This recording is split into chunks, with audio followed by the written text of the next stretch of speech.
won the MVP? Duh, Cleveland Cavaliers record when LeBron James doesn't play.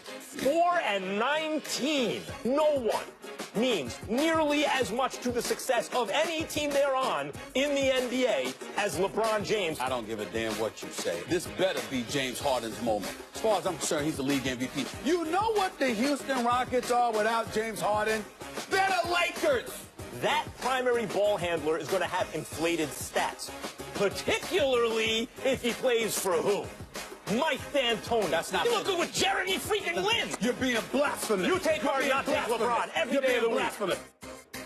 No case of the Mondays here. What's up, everybody? Welcome into First Take. Thank you so much for hanging with us. We're having a lot of fun. Stephen A., we got another 60 minutes coming their way. What are you hot on?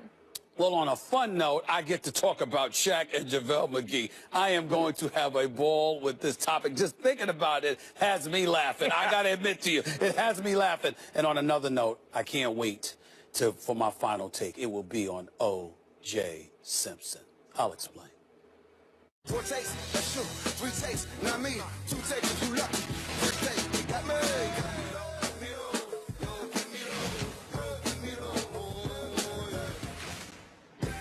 Oh, the drama. It erupted off the court late last week when Javale McGee decided he had enough of Shaquille O'Neal's teasing. Shaq often targets McGee in his Inside the NBA segment called Shaq'd a Fool for TNT. McGee and Shaq took the beef to Twitter, throwing shots back and forth. Then the big dogs got involved. The Warriors brass contacted Turner officials to express concern about the ongoing negative portrayal of McGee and potential damage it could cause to his reputation. Then on Saturday, Shaq told the Undefeated that he'll lay off McGee because his mother told him to.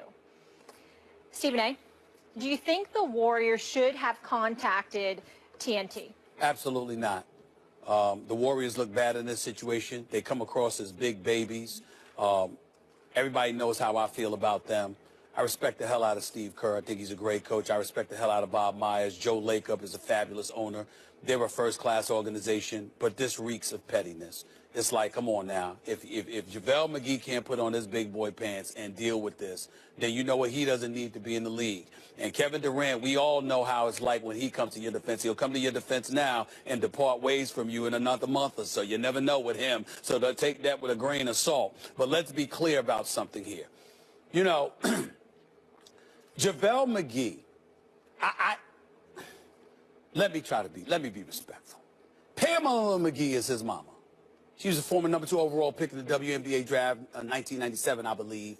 She was a fantastic player. She knows basketball, et cetera, et cetera. She raved about what her son was going to be before he came into the NBA.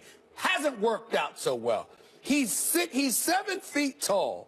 He weighs 270 pounds. He can jump out of the gym. His athleticism is off the chart. He's a career 7-point-per-game scorer with 5 rebounds who has never averaged more than 27 minutes a game in a season. His career high was 28 points, and that was back 6 years ago in March of 2011, okay?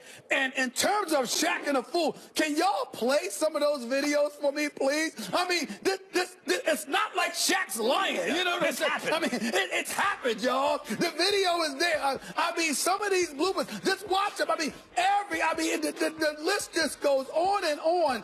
And there are things that he has done that has not been impressive. And then there are other things that he has done, like this, dribbling the ball, that has been flat out idiotic. And there is one play where he is seen running the wrong way away from his team. That was one of the bloopers on Shaq and a Fool. So it's not like Shaq is lying about the dude, Max. And last but not least, not only is he telling the truth, but who exactly is it that's telling the truth? It would happen to be a 4-time champion who's universally recognized as the most dominant figure of the modern era and one of the 2 most dominant forces in the history of basketball other than Wilt Chamberlain. It took Mama Shaq, who I know very, very well. I love me some Mama Shaq. How you doing? How you doing, Mama? I love me some Mama Shaq. It took her to intervene because I know this woman. I've had to deal with this woman. She's the same woman that came up to me, Max, and said, I'm upset at you, and refused to talk to me a few years ago. I said, why would I do? She said, you're not hard enough on my son. You're giving him a pass. You need to get on him. You need to stay on his butt. That's what she said. She don't play. She had to stop him because Shaq wouldn't have let up, because Shaq ain't trying to lay off this dude. And I don't blame him. I just don't see the problem. You got to play better. Here's the issue that we're dealing with now. A PC culture run amok. And we don't focus on that as much in recent months because of the crassness of our politics, especially on one side, and the politically kind of incorrect nature of that politics. Right. But there is still something stifling about, you know, in the air in terms of the PC culture. So how does that affect things? Well, there's this idea of cyberbullying, for example. And that's very serious. Kids who are cyberbullied, that's a real issue. And in fact, been a lot of suicides. absolutely. And you can't make light of it, of course not. And Javale McGee's mother brought that up after Shaq's mom brought up, wait a minute, my kid's being cyberbullied. And that calls to mind a very serious issue. On the other hand, is this really cyberbullying? Is when one person's making millions of dollars playing a game on TV, open to public criticism, another guy's job is to criticize the ridiculous, and so there are a lot of ridiculous plays he can point to.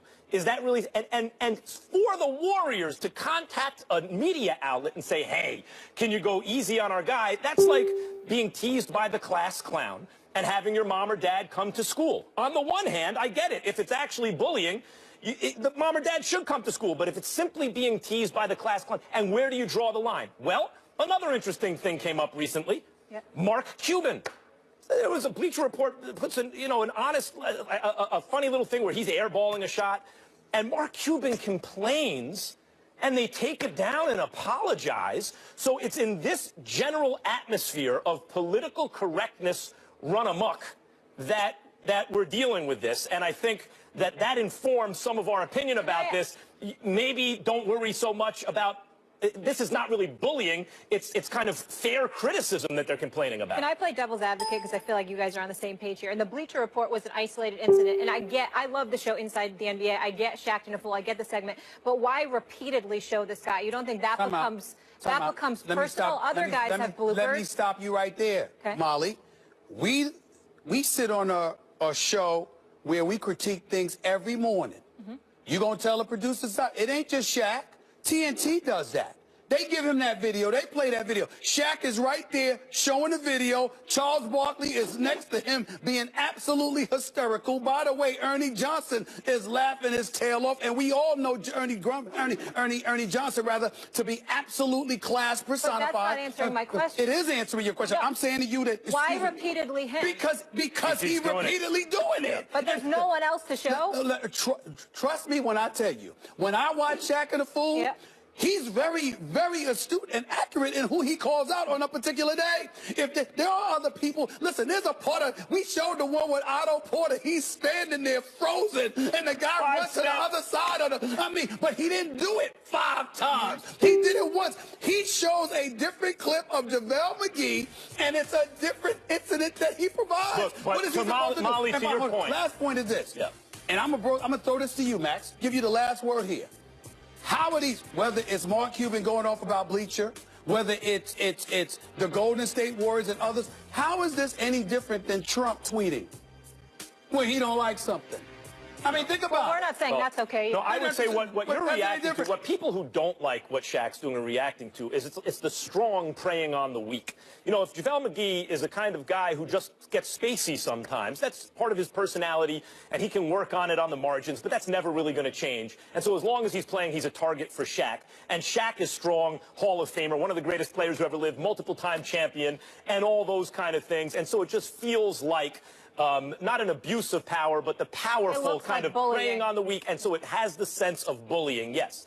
I get that basic sentiment. On the other hand, you're making a lot of money playing a game on TV. You're up for public scrutiny. And a critic is there, in this case, Shaquille O'Neal. And when you do things that are up for criticism, he will criticize. On the other hand, he is comical with the mistakes that he makes It's funny, and oh, by the way, the Shaq and a Fool segment is not a JaVale McGee. There are plenty of people who have been hit by Shaq and the Fool. TNT runs it. You know why? Because we look forward to seeing it because it makes us laugh. JaVale McGee stop making us laugh. Right. When does it become not funny and JaVale McGee and his mom are saying it's not funny anymore and everyone else seems to think it's still funny? Everybody seems to think it's funny. Leave it to Mama to end the drama. Speaking of drama, Jerry Jones and Jimmy Johnson together again. But does Stephen A. believe that Jerry is finally getting it? And I want to ask Jay Wright about that subject. After the break, the coach is a defending national champion. Here he is, Villanova Wildcats in-house. So much to discuss with him. That's next. Stay here. Hey, Coach. See you, Max. All right, buddy.